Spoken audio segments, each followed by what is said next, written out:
कसा जरा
Yeah.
अविचारी चोपडी हे गावतोडे अंगोल्या आनंदामोद बहर सात्विका शेकुळ ते बोलल्या सरळ ठेवई ते त्या आंतोपदालू नाहते उगालू सामसे पुसावून माझी तलवारी चालू या वेळी पाऊले श्री चरण स्वरूप मोक्षी म्हणून पाया तया गुराया चरणी मस्तक ठेविले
भगवान परमात्मा चेन करतात याचा अर्थ पृथ्वीचं चलन बदल, ह्या जगाचं चलन राहतं का?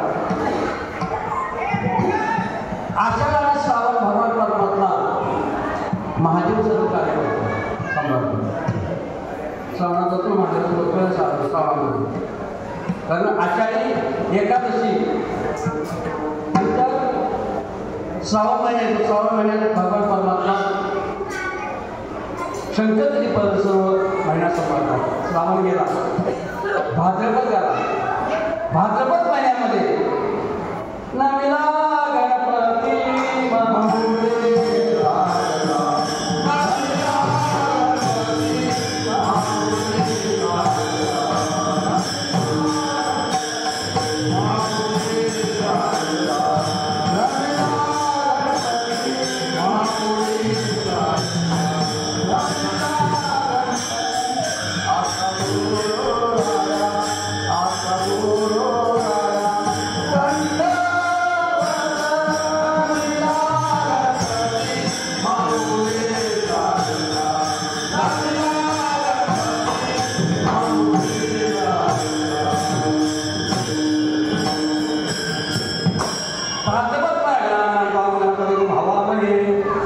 गणपती महाराज संभाळतात.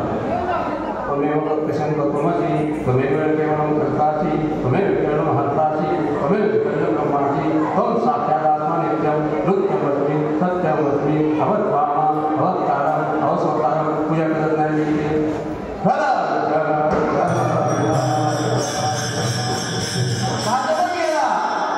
आणि आश्विन महिना, आश्विन महिन्यामध्ये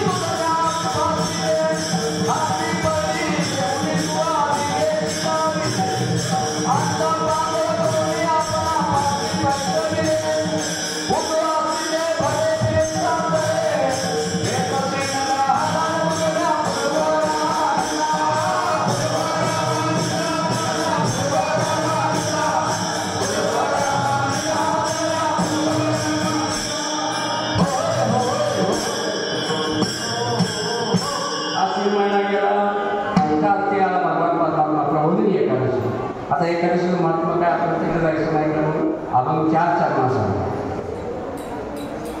वेळ आहे 1 तास. कारण लोकांना फळ पण करायचं की मला मी 2 तास काय 3 तास पण करेल, पण वेळ आहे 1 तास. आणि सर्वला हरिपाठ करून परत आंबेडकरांचा आवाज पण त्याला बसलेला आहे. 3 दिवस कीर्तन करून 7 देऊन म्हणून अभंगात पण चिंतन 1 तासामध्ये जेवढं करता येईल माझ्यापर्यंत.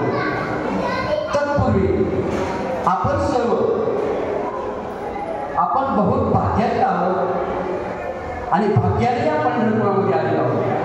आणि माझं असं अहोभाग्य आहे की या ठिकाणी माऊली संप्रदायाचे पाटील महाराज, त्यानंतर त्यांचे पुतण्या विठोबा विठोबा सगळ्या दिसतो, त्यानंतर आपलं कोकणचं रत्न सकपा यांची गायनासाठी साथ आहे, तांबेकर महाराज आहे, ही सर्व मंडळी आहे. मला काय करतो असे असताना आपण पंढरपूरला येतो, पण एकादशीला हे पटांगण फुल भरलं पाहिजे होतं. काय एकादशी असल्यामुळं महिने वर्षाचे 365 दिवसामध्ये एका महाराजांनी सांगितलं 4 दिवस येतो ना पंढरपूरला, 4च दिवस. इतर सर्व संसार आहेत ना, आपल्याला संसार आहे, लेकरं आहेत, मुलं आहेत, बाळं आहेत, सर्व आहेत, पण 4 दिवस आपण देवाला देऊ शकत नाही, वेळ देवाला देऊ शकत नाही. एवढ्यापेक्षा मोठी खंतच नाही. पंढरपूरला यायचं ते कशासाठी? एक गाव आम्ही विठोबा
ठिकाणी आपण येतो वारीला येतो. वारी वारी वारी जन्म मरणाचे वारी. पण त्या 4 दिवसामध्ये वारीपेक्षा आपली खरेदी जास्त होती. अहो खरेदीला तर तो आपल्याला 361 दिवस आहे. मुंबईत काय मिळत नाही. मुंबईला काय मिळत नाही. आई बाप सुद्धा मिळतात विकतचे. काय मिळत नाही. सर्व मिळतं पैशाने. फक्त देव देते नाही. म्हणून मायबाप आवाज होताना माझी जोडून विनंती आहे की बाबा रे या ठिकाणी आपण आलेलो आहोत. आपल्या जन्माचं काहीतरी सार्थक झालं पाहिजे. आपल्या जन्माचं काहीतरी सार्थक झालं पाहिजे. कारण भगवान परमात्माने आपल्याला निर्माण केलं कशासाठी. देण्याची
दिवसाचे 21,600 महिन्याचे करा, वर्षाचे करा आणि 100 वर्षाचे करा.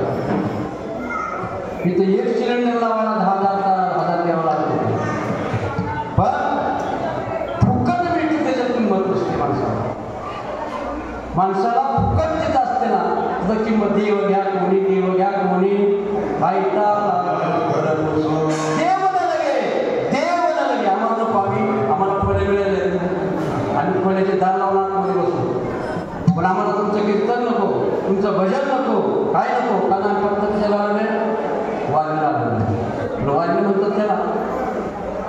वारी कशाला म्हणावं की जेणे हा जीव दिला दान तयाचे करीन चिंतन जगी जीवन नारायण काही न गुण म्हणून या पंढरपुरामध्ये विधी आहे. त्या विधीने माणसाने वागलं पाहिजे. नाही तर आलाने फिरत जायला काही उपयोग नाही. असो जगत होतं जगत तुकोबा आहे यांचा हा 4 चरणाचा अनुभवातून असलेला अभंग आहे. बघा अक्षर बघा तुकोबा आहे. मगाशी बोलताना बघा एक अक्षर इकडचं इकडं झालं तर अभंगाचा मोठीचा करतो. अवघीच तीर्थे घडती म्हणलं ना तर भविष्य काळ होऊ शकतो. किंवा तुम्हाला भविष्य सांगितलं जातं घडती एके वेळा. पण तुकोबारा काय म्हणतात? अवधीच तीर्थे घडली एक वेळा. म्हणजे तो अनुभव आहे. ही जी तीर्थ आहे ते अवधीच तीर्थे घडली एक वेळा. चंद्रभागा डोळा टेकल्या. मला सर्व तीर्थ जे आहे हे संपूर्ण तीर्थ एक वेळा घडली, एकदाच चंद्रभागेला पाहिजे. कारण तुकोबराचे काय अभंग पंढरीवर आहे, पंढरीचं महात्म्य सांगणारे आहे. काय अभंग क्षेत्राचं महात्म्य सांगणारे आहे. काय अभंग भगवान परमात्माचं महात्म्य सांगणारे अभंग आहे. पण या अभंगामध्ये 40 चरणामध्ये पंढरपूर, नरेंद्रचं तीर्थ, नरेंद्रचं भगवान परमात्मा या सर्वांचं महात्म्य सांगण्याचा आलेला आहे.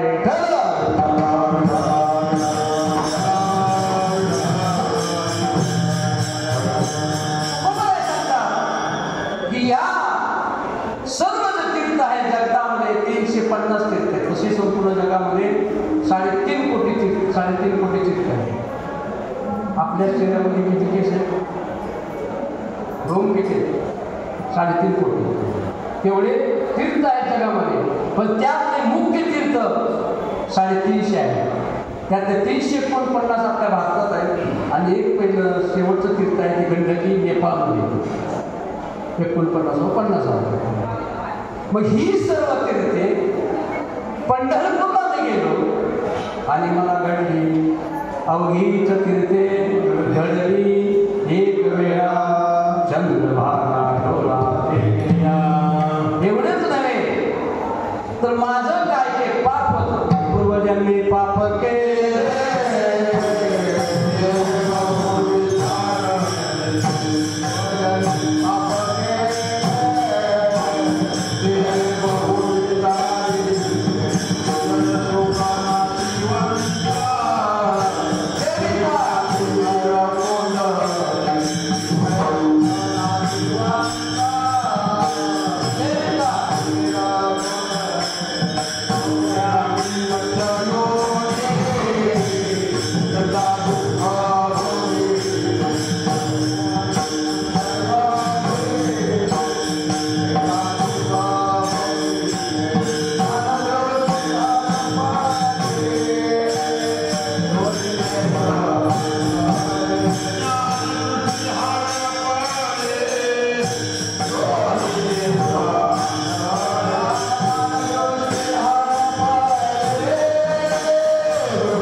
अवघीच पापे. बघा इथं पण अक्षर केले. अवघीच पापे गेली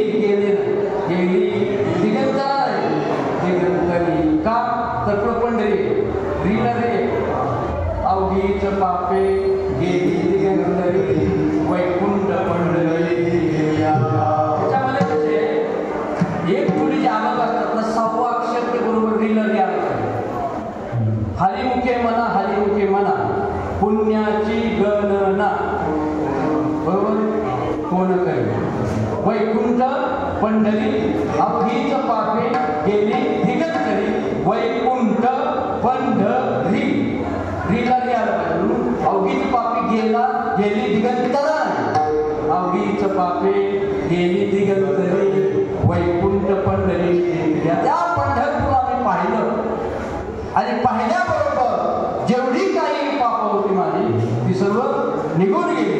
एवढंच नव्हे मी वाळवंटामध्ये आलो,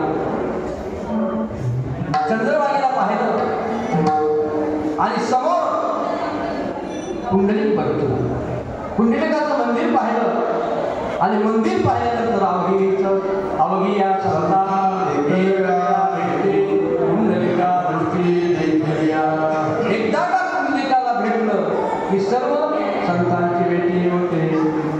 आणि म्हणून तुकोबाराय बोलतात, खरोखर माझा जन्म सार्थक झालेला आहे. माझा जन्माचं कारण मी पूर्वजन्मामध्ये काहीतरी पाप पुण्य केलं असेल. पूर्वजन्मी सुकृत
आता ह्या 4 चरणामध्ये 4 अक्षर बघा.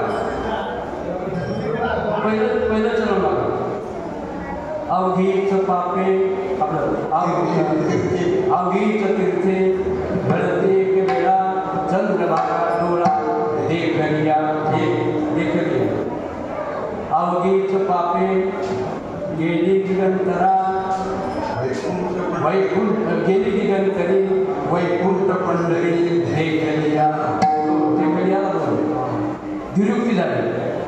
परत अवघी या संता एक वेळा भेटे कुंडली दृष्टी देखलिया तुका म्हणे जन्मा आल्याचे सार्थक विठ्ठल देखलिया. देखलिया हे या ठिकाणी सर्वनाम वापरलेलं आहे किंवा क्रियापद वापरलेलं आहे. तर देखणे हे आपल्या मराठीमध्ये म्हणतो पाहणे का म्हणले जाते तो मराठी. विठ्ठल एक पाहिली किंवा विठ्ठल एक बघितली जुळत येते. विठ्ठलाची एक पाहिली म्हणा, विठ्ठल एक देख बघितली म्हणा, पण पाहणं आणि बघणं यात फरक आहे. पाहणं आणि बघणं याच्यामध्ये फरक आहे. देखणं म्हणजे अंगीकार करणं, देखणं म्हणजे अंगीकार करणं. या ठिकाणी एक क्रियापद वापरलेलं आहे. देखलिया देखलिया देखलिया देखलिया देखलिया म्हणजे मी त्याची जी दखल घेतली, त्या ठिकाणी जी तीर्थ पाहिलं त्याची दखल घेतली, संत पाहिलं त्याची दखल घेतली. एवढंच नव्हे, त्या भगवान परमात्म्याला मी पाहिलं. तुझं पाहता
तुकोबरायाच्या चारी चरणामध्ये स्वतःचा अनुभव सांगतात.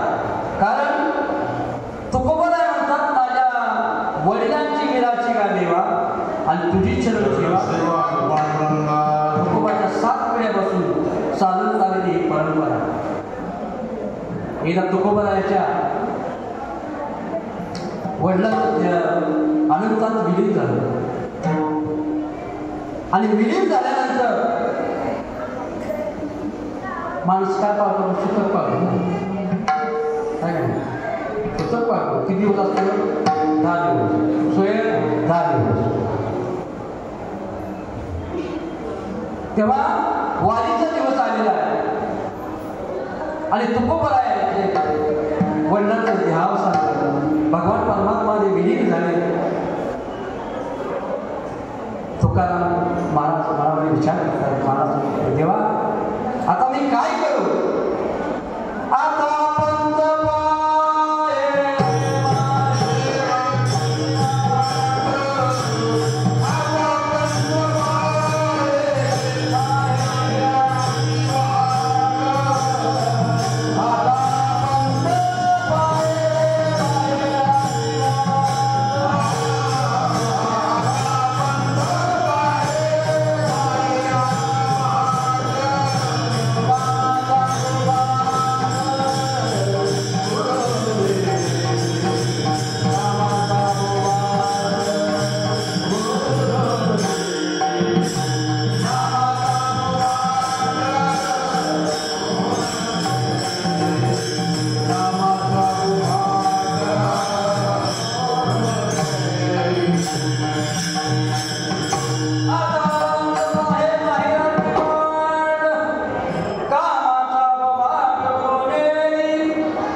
वडील गेले पण भावकी मला जाऊ देणार नाही. भावकी जाऊ नाही देणार. माझी छोटी सुचक आहे. तुकोबरायाने काय केलं? वलचल माझं माहिती आहे तुमच्या काय म्हणतात माहिती नाही पण आमच्याकडे वलचल म्हणतात. म्हणजे आतमध्ये बॉम्ब मारलेला असतो त्याच्यावरती कपडे टाकतात त्याला म्हणतात वलचल. त्याच्यावरती तुकोबरायाचं धोतर त्याच्यावरती पंचा सगळं टाकलेलं होतं. एक धोतर ओढलं आणि पंचा ओढलं. आऊसाहेब म्हणतात महाराज कुठे निघाले? कारण त्याला माहिती होतं सावजी असे गुपचूप घरातून निघून गेले होते. महाराज कुठे निघाला? कुठं नाही चालत. गुपचूप गेले. 3रा दिवस होता. स्मशानात गेले. वडिलांची अस्थी गोळा केली. वडिलांच्या अस्थी गोळा केल्या. कारण देवा माझी आता वारी चुकते, काय करू मी? खांबाला धरून तुकोबराय लढताय आणि अस्थी गोळा केल्या आणि भावकीला बोललो हो बघा वडिलांची अस्थी आणि पंढरपूरला सोडायला निघालो. कोणाला असे असताना तुकोबराय स्वानुभवाने या ठिकाणी सांगतात की बाबा रे त्या ठिकाणी सर्व तीर्थ जे आहेत त्या तीर्थाचं दर्शन फक्त चंद्रभागा डोळा तर अनेक तीर्थ आहेत. काशी तीर्थ आहे, त्यानंतर प्रयाग तीर्थ आहे, गया तीर्थ आहे, त्यानंतर साऊथला रामेश्वर तीर्थ आहे. परंतु प्रत्येक तीर्थामध्ये काहीतरी गुण आहे. प्रत्येक तीर्थाला काहीतरी महत्वाचं काहीतरी पर्वत आहे. बघा मोक्ष देवळी उदाहरण काशी होईजे खीर परिवेश मेला काशीला मुक्ती मिळते, काशीला मोक्ष मिळतो, पण तिथं मरावं लागतं. काय करावं लागतं? मरावं लागतं. नुसतं मरून उपयोग नाही.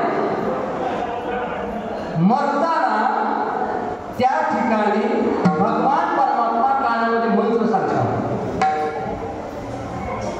मरताना भगवान परमात्मा कानामध्ये मंत्र सांगतात आणि तो मंत्र कानात एकाने ठरवलं काय म्हणला काशीला जाऊनच मरायचं. 12 वर्ष गेला काशीत राहिला.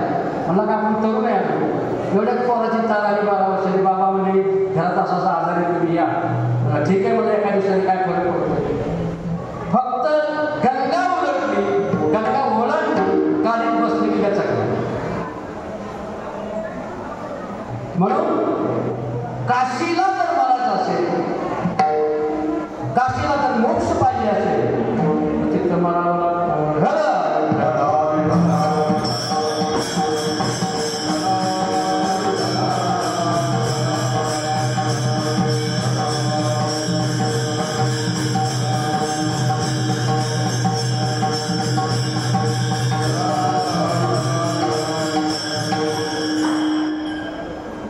काशीला मरावं लागतं. लोकांना काय तर तिथं सोडावं लागतं.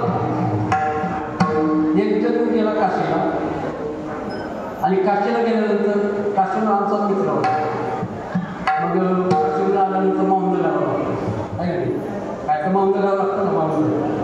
माऊंद म्हणजे मावद म्हणजे कुणाला सांगू नको तर अर्थच आहे मावद कुणाला सांगू नको.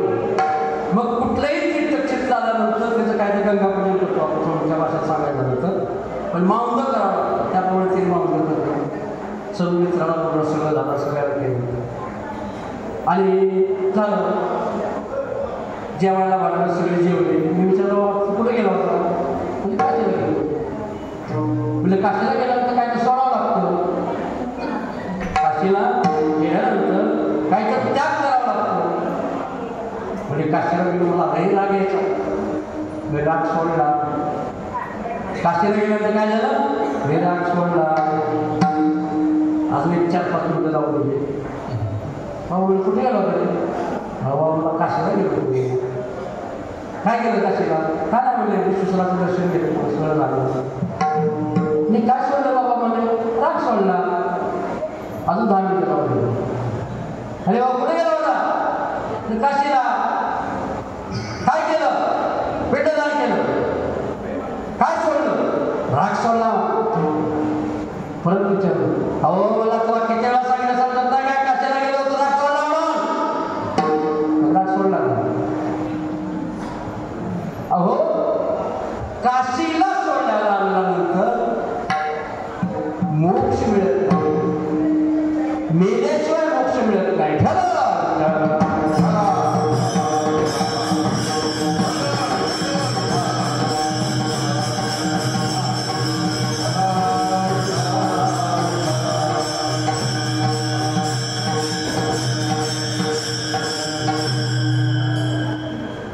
विश्वनाथ नाही उपदेश विश्वनाथ काली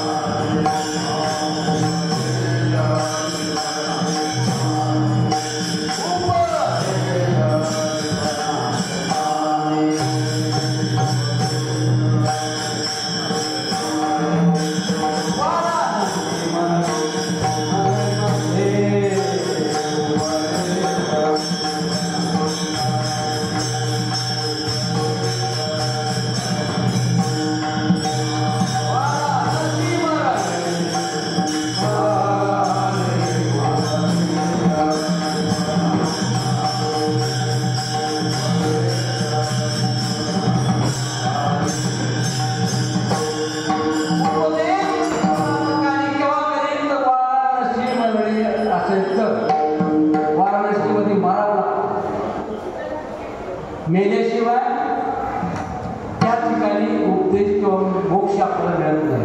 म्हणून त्या तीर्थाला त्या ठिकाणी कमी पडायला.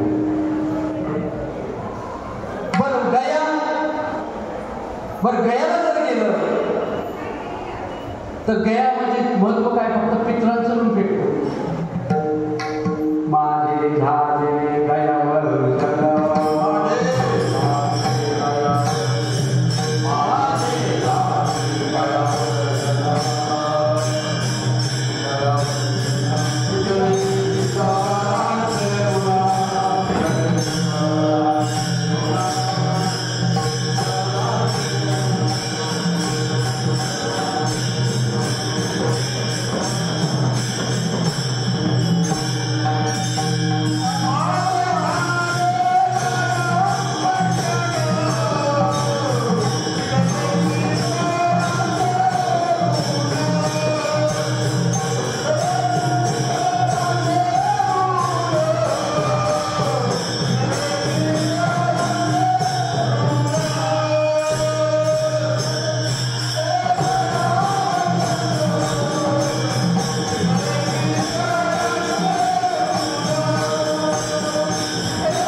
पिंडदान किती 137 पिंड आहे. वयोपिंड दुसरं नाव घेतलं तसंच नाही तर आपला वेळ पडला. बर ते पिंडदान करत असताना बघा काशीला प्रभू रामचंद्र आणि सीताबाई पिंडदान करण्यासाठी गेले आणि काही सामग्री आणण्यासाठी प्रभू रामचंद्र नगरामध्ये गेले. एवढ्या दशरथाचा हात त्यामधून लावायला आणि सुनबाईला सांगितलं, सुनबाई पिंड द्या, मला पिंड द्या. पिंड कसं द्या? पिंड कुठं द्यावा लागतो? पिंड दरबावर द्यावा लागतो. पिंड दरबावर द्यावा लागतो. हातात पिंड दिला जात नाही. दरबावर काय द्यायचं? त्याला पण काल द्यायचं. तुम्ही म्हणा सुरू बशीत सांगत राहा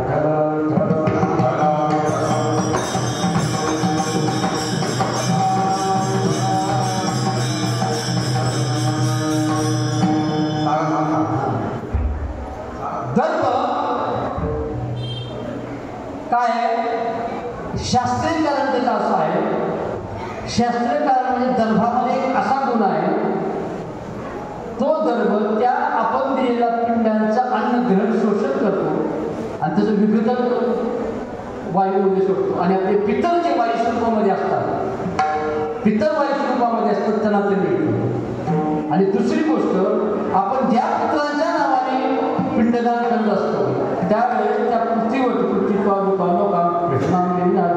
म्हणून अपसर्पतो म्हणून त्या ठिकाणी दर्भाच्या काळीला रेग ओढा लागतो आणि रेग ओढल्यानंतर तिथं कोण असणारी किड्या मुंगी कोण असते, कोण दुसरे पित्र असते, ते पित्र त्या ठिकाणी येऊ नये. त्या पित्रांना त्या दर्भाच्या काळीने शपथ घालून रेग म्हणून ती काळी म्हणून पाठीमागे टाकावं आणि मग पिंड जमिनीवरती अंतरायचे आणि मग त्याच्यावरती पिंडदान करायचे. ते पण पिंड आपले भाग असावे, किती असावे, किती प्रकारचे असावे, शेंडा कुणाकडे असावा, गुडकं कुणाकडे असावं, त्याला पण शास्त्र आहे. पण आता मुंबईला आपण बघतो सकाळी 7 वाजताच पिंडदान होतं. खरं अपराह्न काल दिलेला आहे पिंडदानाला. पिंडदान हे दुपारी 12 ते 2च्या दरम्यान करावं लागतं पिंडदान. कारण बऱ्याच वेळा असं होतं, ह्याच वेळेस बघा विषय आला सांगतो एवढा वेळ नाही तरी यावेळेस लक्ष्मी पूजन केव्हा करायचं? कारण लोक कॅलेंडरमध्ये बघून करायला लागले. म्हणजे कॅलेंडरमध्ये 6 वाजून किती 15 मिनिटापर्यंत आमुष्य आहे आणि लक्ष्मीपूजन आमुष्याला होतं. मग लक्ष्मीपूजन केव्हा करायचं? अरे बाबा म्हणलं पंचांगात काय दिलेलं आहे, जी तिथी सूर्याला टच असते, जी तिथी सूर्याला स्पर्श करते. उदाहरणार्थ आपल्या 2 एकादशी असतात, एक स्मार्त एकादशी आणि भागवत एकादशी. सूर्योदयापूर्वी एक घटना जरी एकादशी असते तर आपण ती भागवत पकडतो, कारण सूर्योदयाला ती काय स्पर्श करतो. तसं जी पवित्र कार्याला जी तिथी स्पर्श करत असते ती तिथी आपल्या शुभ कार्याला वापरली जाते आणि जी तिथी दुपारनंतर लागली जाते तिला अपराह्न काल म्हणतात, ती पित्रांना वापरली जाते. असं पित्र कार्य कुठं घ्यायला पिंड घ्या पिंडी. मग प्रभू रामचंद्र सामानाला गेलेले दशरथाचा हात वर आलेला आहे. पिंड देणार कसं म्हणजे लपट कर. शेवटी वाळूची पिंड केली आणि हातामध्ये दिली. एवढ्यात काही वेळाने हात गेला, अदृश्य झाला आणि अदृश्य झाल्यानंतर प्रभू रामचंद्र आले आणि विचारलं सीताबाई काय झालं? पिंडदान झालं. दशरथाचा हात वर आला होता, त्याला पिंडदान केलं. म्हणजे खरं कशावरून? हे खरं मानायचं कशावरून? म्हणजे 3 साक्षीदार आहेत. एक नदी आहे, फल्गू नदी, दुसरं गाय आहे आणि तिसरं एका पांड्या आहे. पांड्यामध्ये तुकाराम म्हणून तो विचारलं पांड्याला पिंडदान झालं का? त्याने विचार केला काय करू आता, धनोबा तुमचे बाबा खरं बोलावं तर इकडून बघा आणि इकडून मी म्हणजे पिंडदान झालं नाही. पांड्या काय बोलला? पिंडदान झालं नाही. गायला विचार पिंडदान झालं का? ती पण म्हणजे पिंडदान झालं. शेवटी नदीला विचारलं पिंडदान झालं का? नदी म्हणजे नाही झालं. शेवटी शिस्तीने शांत आले, मी पिंडदान केलं असताना सुद्धा गाईला सांगितलं की तू खोटं बोललीस म्हणून तुझ्या मुखाने तू नरक खाशील. मग गाईचं कोण आपण कधी पूजा होत नाही, पाठीमागून पूजा करावी शेपटीची. आणि तिथल्या पंड्याला सांगितलं तू किती जरी कमवलं तरी कधी तुला पुढे पडणार नाही. कोण जी गेली असतील ना गेला, आणि 3-4 वेळा झाला गेला कोण गेले असतील ना ते डोक्यावरती हात ठेवला. आमचं पिंडदान झालं, पिंडदान झालं. आमचे पितळ गेले, आमचे पितळ गेले. मला 2000 रुपये दिले, 2000 रुपये दिले. मी म्हटलं 50 रुपये दिले. मला माहित होतं तिने डोक्यावर हात ठेवला तुमच्या. म्हणलं काय? हा तुमचं पिंडदान झालं. हो पिंडदान झालं. पितळ कुठे गेले? स्वर्गाला गेले, स्वर्गाला गेले. हा त्यांचं सर्व दान झालेलं आहे. हा मग आता पंड्याला किती? 3000 रुपये दिले. मी म्हटलं 50 रुपये दिले. आणि फलगुण विचार केला की तुझं कधीही वरून वाहणार नाही. जर आंघोळ करायचं असेल फलगुण नदीला तर त्या तिथं सत्कावं लागते आणि तेव्हा पाणी निघतं आणि तेव्हा आंघोळ होते. हा शाप आहे त्या तीर्थाला. म्हणून गयेचं तीर्थ सुद्धा त्या ठिकाणी वाकडलेलं नाही. गयेच्या तीर्थासाठी गेलं तर त्या ठिकाणी फक्त आपल्या पितरांचा उद्धार होईल, आपल्याला मोक्ष मिळणार नाही. काशीला जर गेला तर काशीला मोक्ष मिळेल, पण केव्हा? म्हणलं तर त्या ठिकाणी मिळलं पाहिजे. पण ते पण कुठं? मणिकर्णिकेच्या घाटावरच. मणिकर्णिकेच्या घाटावर. मणिकर्णिका घाट का म्हणतात? तर जेव्हा पार्वतीने पहिल्या जन्मामध्ये जेव्हा उडी घेतली त्याच्यामध्ये दक्षाच्या यज्ञामध्ये महाराज हे उडी घेतली तेव्हा भगवान परमात्माने त्या पार्वतीचं शव पार्थिव आपल्या हातामध्ये घेतलं. तिचा मणी जो आहे ना, मणी तो काशीच्या ठिकाणी पडलेला आहे. म्हणून त्या काशीच्या ठिकाणी भगवान परमात्माचं नेत्र आहे ना, सारखी नजर आहे. म्हणून त्या काशीच्या ठिकाणी जेव्हा प्रेत चालतात ना, प्रेत, तेव्हा तो तिथला जो डोंग असतो, डोंग फक्त विष्णू देतो, एवढाच विष्णू देतो.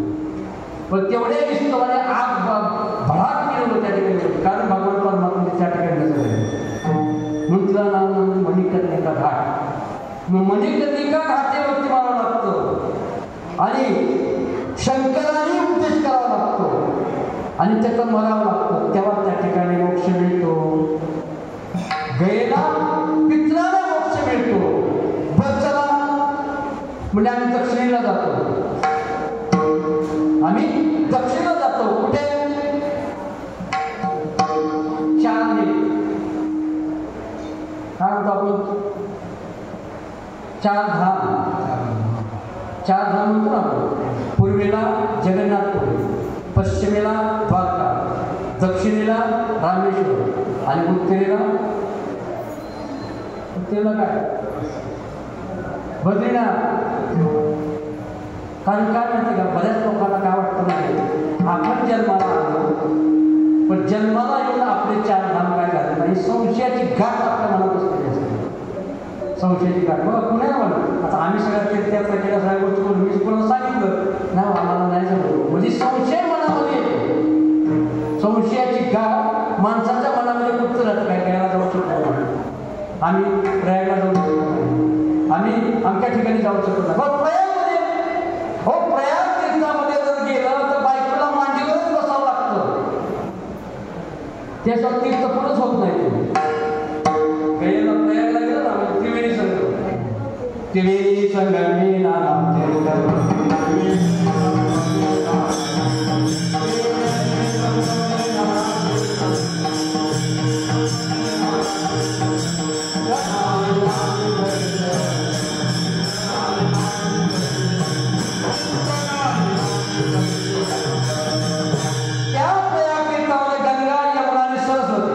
सरस्वती गुप्त आहे त्या ठिकाणी बायकोला मांडीवर घ्यावं लागतं म्हणजे तिथं लग्न लावावं लागतं. जरी तुम्ही 70 वर्षाची म्हातारी असला तर, जरी तुमची बायको 80 किलो वजनाची असली तरी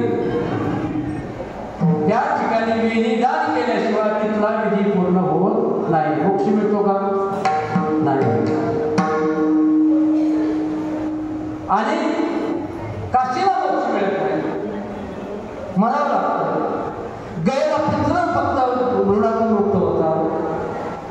आणि प्रयागला त्या ठिकाणी विनिदान कर्म करावं लागतं. आणि जगन्नाथपुरीला जर आम्ही गेलो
आणि हे चारी धाम आहेत. त्या जगन्नाथपुरीमध्ये जर गेलो विख्यात आहे, वैकुंठापेक्षा श्रेष्ठ आहे, पण तया नाही पाय हात. तिथल्या देवाला पाय पण नाही आणि हात पण नाही. एवढंच नव्हे, त्या देवाची प्रतिष्ठाना पण नाही त्या ठिकाणी. 12 वर्षातून अधिक आषाढ महिना आला की त्या ठिकाणी त्या मूर्तीचं बदली होतं. त्या मूर्ती त्या ठिकाणी त्याचं धन होतं आणि पण दुसऱ्या मूर्ती त्या ठिकाणी प्रतिष्ठापन होतं. कोणता वाद येतो, कारण जेव्हा श्रीकृष्णाने आपला देह त्याचा काही भाग तो भाग त्या ठिकाणी वाहत आला. वाहत आल्यानंतर त्याचं तुला भगवान परमात्माचं काय ज्योत म्हणतात. म्हणून जो मूर्ती बनवत होतो त्याचे डोळे झाकले. या जगन्नाथपुरीला मूर्ती बनवतात ना 12 वर्षाला, तेव्हा तिचे डोळे झाकले जातात, अंधारापुढे नेलं जातं आणि त्यानंतर तो मूर्ती बनवतो. आणि या जुन्या मूर्तीमध्ये जे तेज आहे ते तेज काढतो, ह्या तेजामध्ये काढतो. कारण त्या ठिकाणी प्रत्यक्ष भगवान परमात्मा विष्णू कृष्णाचं तेज त्या ठिकाणी आहे. परंतु मुनीव काय, त्याला हात नाही, त्याला पाय नाही, परंतु समदृष्टी चरण पिठे बळी सारे.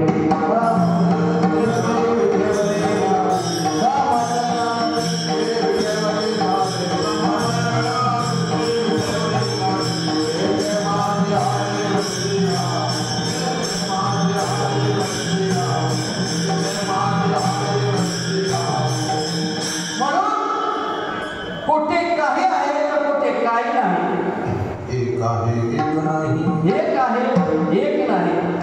कारण आपल्या वारकरी संप्रदायामध्ये 5 तत्व आहेत. एक वारकरी संप्रदायाचा देव बया माझा पंढरी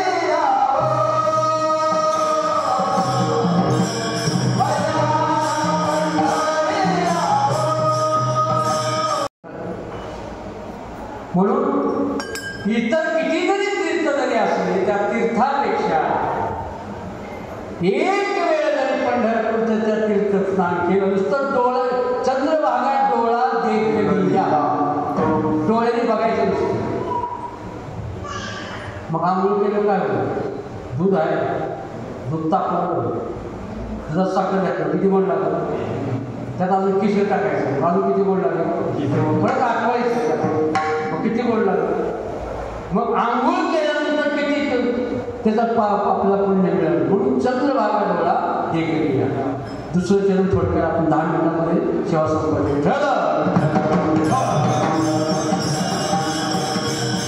कारण 10 मिनिटं थोडी उशिरा सुरू झाली म्हणून 10 मिनिटांनी घेतली. 10:30 संपलं पाहिजे, पण 10 मिनिटं उशिरा सुरू झाली म्हणून 10 मिनिटं घेतली. पाय पंढरपुरात आला, पाय बघायचे नाही, हात बघायचे नाही. कारण जवळचा करा सिद्ध आहे हातचा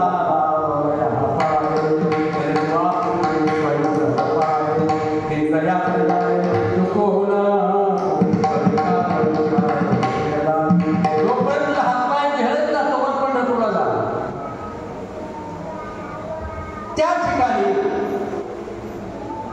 एक फक्त दृष्टांत आपल्याकडे ठेवतो. हे गाव आहे आणि त्या गावामध्ये एक तरुण दुःखी आहे. आणि दुःखी असताना आई वडील पण त्याला विचारत नाही का तो किती बोलते. तो कोण आहे? तुला किल्लर म्हणतात शास्त्रीय भाषेमध्ये, क्लेग्नू म्हणतात. आणि त्याच गावातून एक वरात निघाली. फटाफटामध्ये वरात निघाली. मुलांनी पाहिली, तेव्हा काय माझ्या नशिबात आहे, मी ज्या वयाचा आहे त्याच वयाचा तो पोरगा आहे, मी ज्या वयाचा आहे त्याच वयाचा तो मुलगा आहे, पण तुम्हाला असं कसं करून ठेवलं? पोरगा खालवर घालून झोपलेला आहे. आई वडिलांनी समजून घातली, ऐकायला तयार नाही.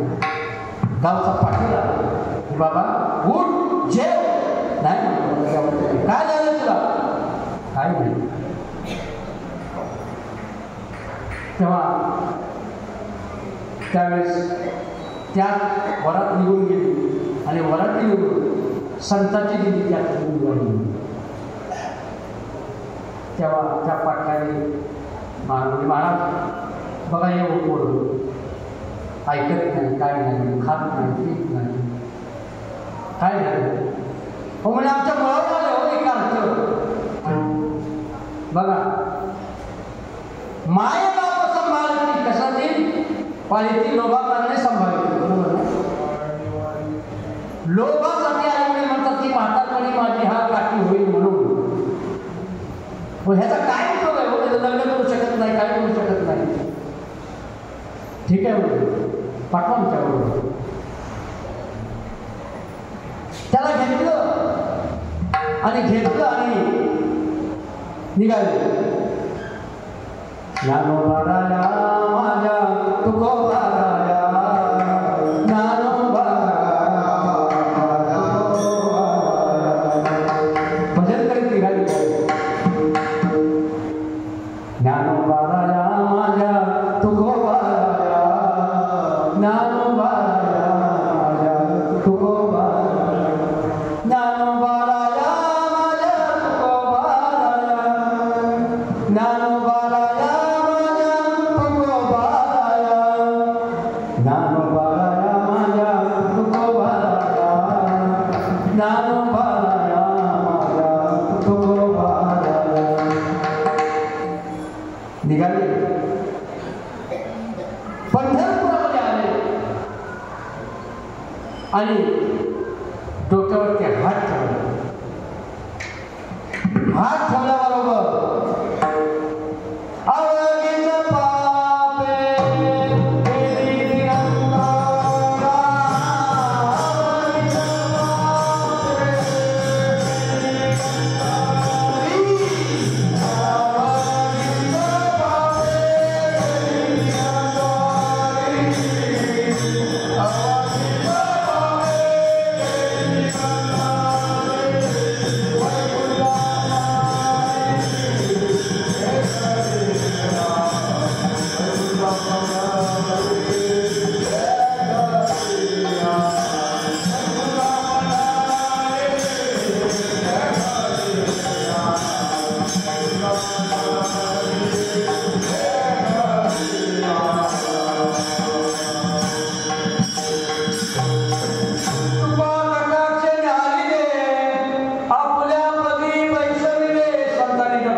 हे तू नाही ना हे तू म्हणा कानो पाता करू पिंजा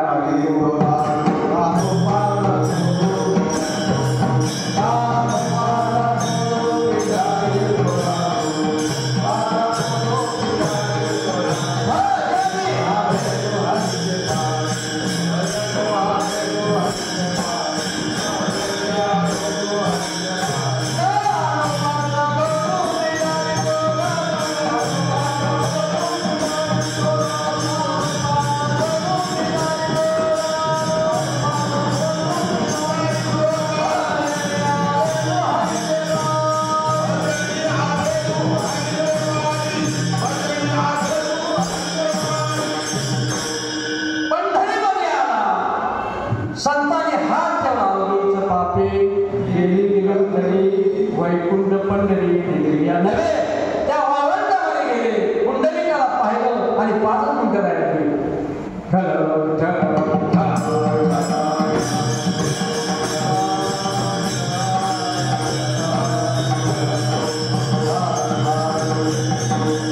एकदा पुंडलिकाला पाहिलं सर्व संतांची भेटी होती म्हणून शेवटी तो खूप बरा की मी ह्या जन्मामध्ये आलो